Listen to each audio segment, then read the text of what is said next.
Assalamualaikum dan salam sejahtera. Kami dari kumpulan 35 akan membentangkan pembentangan yang bertajuk Impak Perintah Kawalan Pergerakan PKP kepada Perpaduan Negara. Pandemik COVID-19 ialah satu penyakit berjangkit yang berpunca daripada virus corona yang sedang berlaku secara global. Virus ini dijumpai di Bandaraya Wuhan, China pada bulan Disember 2019.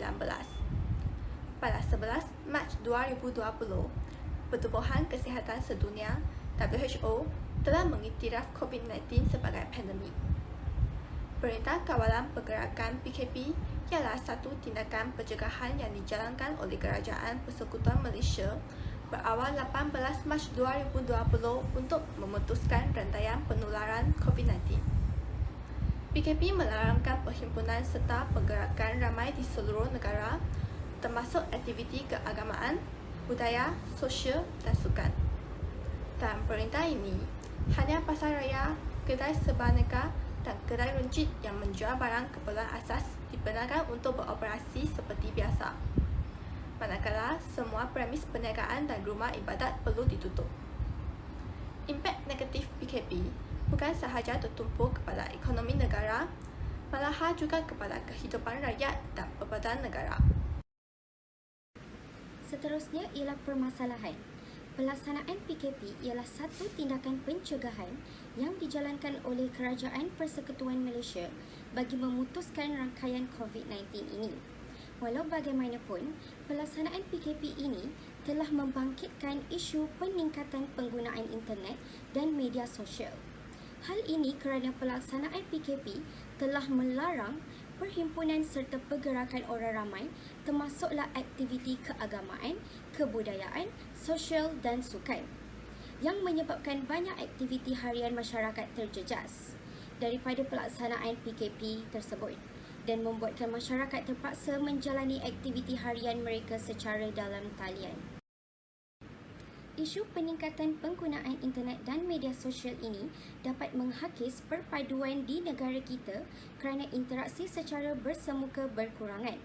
Seperti yang kita tahu, MKN iaitu Majlis Keselamatan Negara dan KKN iaitu Kementerian Kesihatan Negara telah menetapkan syarat agar masyarakat perlu sentiasa duduk di rumah dan hanya keluar jika perlu atau atas urusan kecemasan sahaja.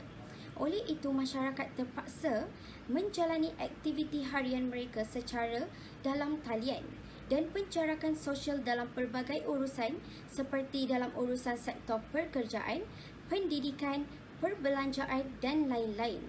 Hal ini menyebabkan interaksi secara bersemuka berkurangan dan situasi ini dapat menimbulkan masalah perpecahan atau kurang kesefahaman antara masyarakat berbilang kaum di negara kita.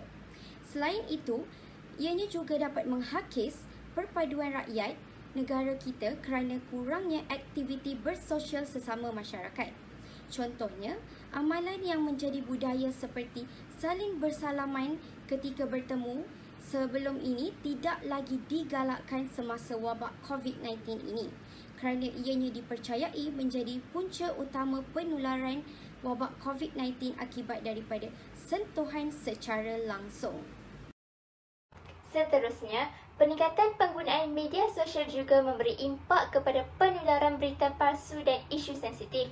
Ketua Pengarah juga telah mengutarakan kebimbangannya bukan sahaja tentang pandemik virus tetapi juga kepada infodemik, iaitu masalah kecelaruan maklumat dan penyebaran berita palsu yang semakin berleluasa.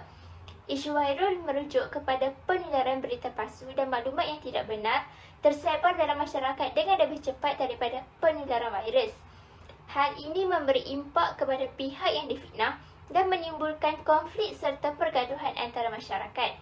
Penggunaan kata-kata kebencian seperti hasutan dapat menjejaskan keharmonian negara.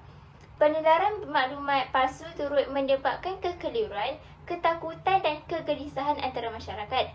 Situasi ini boleh menjurus kepada kehancuran perpaduan antara masyarakat di negara kita. Selain itu, peningkatan penggunaan internet dan media sosial juga memberi impak kepada perpaduan negara yang diancam oleh jurang ekonomi kerana isu viral. Isu ini menggambarkan dan meningkatkan kesedaran keadaan jurang besar antara masyarakat dari segi kuasa ekonomi. Profesor Ekonomi Universiti Utara Malaysia menyatakan ketidakstabilan ekonomi, kejatuhan paras gaji dan peningkatan kadar pengangguran adalah kesan daripada pandemik COVID-19. Ia juga dapat melumpuhkan perpaduan dan pembangunan negara jika tidak dibendung dengan baik. Namun, dikala sebahagian besar masyarakat dunia mengalami sengsara akibat pandemik COVID-19 ini, sekumpulan kecil individu tetap meraih keuntungan yang malahan lebih besar daripada waktu biasa. Mereka yang suka menunjuk-nunjuk dan menikmati kehidupan yang kaya dalam media sosial akan menimbulkan rasa tidak puas hati dalam kalangan masyarakat miskin. Secara tidak langsung, penyebaran jurang ekonomi antara masyarakat yang membesar dalam media sosial ditimbulkan sebagai defisit sosial yang memerlukan perhatian seperti dinyatakan dalam Dasar Perpaduan Negara. Menyedari impak-impak isu peningkatan penggunaan media sosial, kami ingin mencadangkan beberapa strategi penyelesaian berteraskan Dasar Perpaduan Negara. Mulai Jun 2021, PKP bertukar menjadi Pelan Pemulihan Negara (PPN). Pihak kerajaan berusaha melaksanakannya sehingga fasa 4 dan berjaya mewujudkan kelonggaran SOP COVID-19 mulai 1 Mei 2022. Dengan itu, Dasar Perpaduan Negara dapat dilancarkan dengan lebih efektif. Dasar Perpaduan Negara, iaitu DPN, ialah satu dokumen strategi jangka panjang yang dilancarkan pada Februari 2021. Dasar ini menetapkan hala tuju perpaduan negara dalam memelihara, mengukuhkan dan memupuk perpaduan dalam kalangan rakyat Malaysia. Dasar ini memegang konsep perpaduan dalam kepelbagaian dan bertujuan melestarikan keharmonian masyarakat majmuk Malaysia.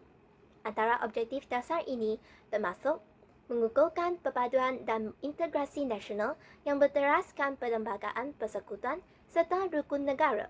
Objektif kedua, melahirkan rakyat yang bukan sahaja menghargai tetapi juga mengamalkan perpaduan. Yang ketiga, membentuk identiti nasional melalui semangat jati diri, patriotisme, keprihatinan, toleransi, hormat menghormati serta bertanggungjawab.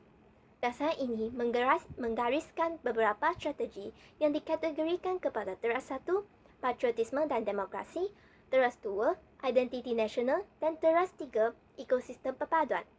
Untuk menyokong objektif DPN ini, kerajaan akan bekerjasama dengan semua pihak dan lapisan masyarakat untuk mengejarkan strategi-strategi tersebut agar dapat menangani masalah yang menyebabkan perselisihan faham dan menjejaskan perpaduan. Pertamanya, usaha memupuk perpaduan ini digalakkan untuk bermula dalam golongan muda kerana pemuda tiang negara pemudi harapan bangsa. Pihak institusi pengajian harus mewajibkan proses pembelajaran secara bersemuka untuk menyokong strategi teras 3 yang berusaha memantapkan keberkesanan komunikasi dan membina tapak integrasi perpaduan. Hal ini demikian kerana dapat mewujudkan peluang kepada pelajar untuk saling berkenalan dan berinteraksi. Kesannya, golongan muda akan belajar cara berkomunikasi secara bersemuka yang betul dan bukan hanya terpendam dalam dunia khayal dalam media sosial. Selain itu, dengan adanya interaksi melalui aktiviti harian seperti makan bersama di kantin dan aktiviti kokurikulum, pelajar akan terdedah kepada pelbagai amalan dan budaya.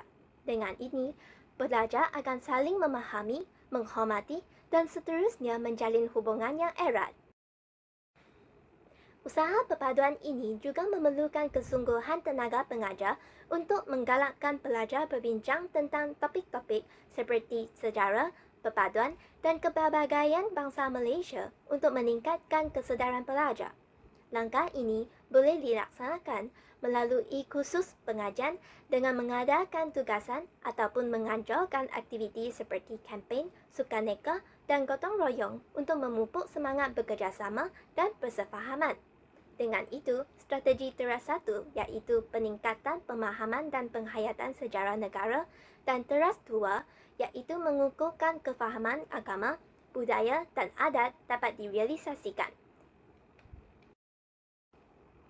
Selain itu, guru-guru berperanan memupuk sifat kesopanan pelajar melalui pendidikan agama, moral dan sivik kewarganegaraan. Para pelajar dan pengguna media sosial digalakkan untuk selalu mengawal emosi dan mengamalkan komunikasi yang beretika. Dengan itu, strategi teras 2 iaitu membentuk masyarakat berakhlak mulia dan berintegriti dapat dicapai agar penularan berita palsu dan isu sensitif akan dikurangkan. Sementara itu, pihak kerajaan harus mengambil tindakan memantau informasi yang terhebat dan dibincangkan dalam media sosial untuk mengikat penyebaran berita palsu atau maklumat yang berkandungan isu yang sensitif. Berdasarkan Muhammad Noor 2020, pihak kerajaan perlu memadamkan maklumat tersebut, menguatkuasakan undang-undang dan memberi tanda kepada kedua-dua pihak pemegang media dan pihak pengguna yang menghasilkan serta menyebarkan maklumat kurang benar kerana telah membawa pengaruh buruk kepada masyarakat sehingga menggugat perpaduan negara. Justeru, menurut Kementerian Perpaduan Negara 2021, ketenteraman suasana media sosial dapat dijamin melalui peruntukan seperti Akta Komunikasi dan Multimedia 1998 dan Akta Hasutan 1948. Dengan itu, pihak media akan menyedari peranan mereka untuk mengawal pengguna supaya mempraktikkan amalan mulia semasa berkongsi maklumat. Pelandas pada Kementerian Perpaduan Negara 2021, hal ini selaras dengan strategi teras 03, iaitu penguatkuasaan undang-undang dan keberkesanan mekanisme pemantauan ditingkatkan serta memantapkan keberkesanan komunikasi dengan memupuk amalan penggunaan platform media sosial secara beretika dan bermoral. Dari segi ekonomi, pihak kerajaan turut memberi perhatian untuk mengurangkan jurang sosioekonomi supaya tiada rakyat yang ketinggalan dalam arus pembangunan negara, seperti yang telah dititikberatkan sebagai pemboleh daya perpaduan dalam DPN. Berdasarkan Kementerian Kewangan Malaysia 2022, antara inisiatif yang telah diambil termasuk memberi wang insentif kepada golongan yang memerlukan bantuan. Misalnya, memanfaatkan suasana peningkatan penggunaan aplikasi internet, pihak kerajaan telah memberi wang e-tongpad iaitu e-pemula sebanyak RM150 kepada golongan muda yang hanya boleh digunakan untuk perbelanjaan di kedai fizikal. Selain itu, pelandas pada Kementerian Perpaduan Negara 2021, strategi ini yang selaras dengan pemboleh daya 02 dalam DPN bagus untuk membangunkan ekonomi. Malahan juga mendorong pemuda untuk keluar dari rumah dan berinteraksi dengan orang lain secara bersemuka. Untuk mengintensifkan usaha ini, pihak kerajaan harus memberi bimbingan dan bantuan kewangan kepada peniaga kecil untuk menggalakkan mereka menggunakan aplikasi e-tongpad dalam urusan jual beli. Di samping itu, bersumber pada Abdul Bachik dan Mursyidi 2017, hal ini demikian kerana kebanyakan amalan budaya tradisional seperti dari segi makanan, pakaian dan kraf tangan diusahakan oleh industri kecil. Hal ini menyokong strategi teras 02 iaitu memupuk pemahaman dan penghayatan budaya dan adat resam. Menurut Kementerian Perpaduan Negara 2021, bukan sahaja membantu sektor ekonomi, amalan budaya tradisional akan berkembang maka kesedaran generasi muda untuk menghayati dan memelihara keistimewaan bangsa Malaysia dapat dipupuk. Seterusnya, menjamin kesejahteraan. Secara kesimpulannya, kita dapat lihat bahawa kewujudan Perintah Kawalan Pergerakan PKP telah mewujudkan pelbagai implikasi kepada masyarakat Malaysia. Sepanjang PKP dijalankan, pelbagai SOP telah dikeluarkan oleh pihak kerajaan dalam usaha mengekalkan kesejahteraan rakyat Malaysia. Selain itu, Perintah Kawalan Pergerakan juga telah menimbulkan pelbagai keadaan dan situasi yang tidak dapat dijangkakan. Selain itu, PKP juga telah menghadkan aktiviti harian masyarakat sekaligus mengganggu perpaduan rakyat. Sebagaimana yang kita tahu, Malaysia adalah sebuah negara yang bermasyarakat majmuk. Oleh itu, perpaduan negara adalah satu tonggak yang penting dalam negara Malaysia. Setelah peralihan PKP kepada PPN, iaitu Pelan Pemulihan Negara, masyarakat dan juga kerajaan haruslah berganding bahu dan menyokong dasar perpaduan negara dalam melahirkan perpaduan negara yang utuh dengan mengambil pelbagai usaha dan langkah yang sewajarnya demi memelihara kesejahteraan masyarakat Malaysia. Sekian sahaja daripada kami. Terima kasih.